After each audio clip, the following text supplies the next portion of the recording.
అందరికీ నమస్కారం. ఈరోజు మనము ఆటిజం గురించి పిల్లలు ఎలా ఉంటారో తెలుసుకుందాం. ఎందుకండి అందరూ ఆటిజం పిల్లలంటే దూరం పెడతారు. మనం కన్నందుకైనా మన పిల్లల్ని ఆటిజం అని చెప్పేసి అందరు భయపడినా కానీ మనం భయపడద్దు. ఎందుకంటే మన పిల్లలండి. మనము అందరిలాగా మనం కూడా మన పిల్లల్ని ఆటిజం ఉందని చెప్పేసి వాడిని దూరం పెట్టడం, వాడు అరుస్తున్నా కానీ మనం పట్టించుకోకపోవడము, వాడిని ప్రేమతోటి దగ్గరగా తీయండి. వాడు మనలాగానే అందరి పిల్లల్లాగానే వాడు కూడా కొంచెం మనకు బాధ కలుగుతుంది. బయటికి వెళ్ళినప్పుడు మన పిల్లల్ని చూసి అంతా నవ్వినా కానీ బాధపడతాం. కానీ వాడి సంతోషంలోనే మన సంతోషం ఉంటుందని ఎందుకు మర్చిపోతున్నారు? ఆటిజం అంటే ఏదో వ్యాధి అని అనుకుంటారు.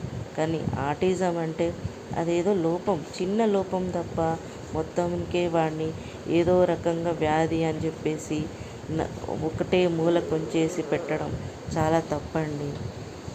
ఎందుకంటే మన పేరెంట్స్కి, మన సమాజంలో ఉన్న పరిస్థితికి పేరెంట్స్ ఎంత బాధపడతారో నాకు తెలుసండి.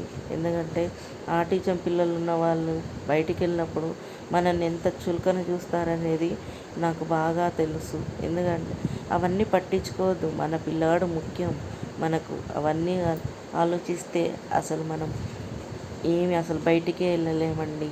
దయచేసి పిల్లల్ని ఒంటరిగా ఇది చేయకండి. ఆటిజం అంటే ఏదో వ్యాధి అనుకోకండి. మన పిల్లలండి, మనం జాగ్రత్తగా చూసుకోవాలి. దీని గురించి మీకు రోజుకొక వీడియో నేను పెడతానండి. దయచేసి లైక్ చేయండి, షేర్ చేయండి, కామెంట్ చేయండి.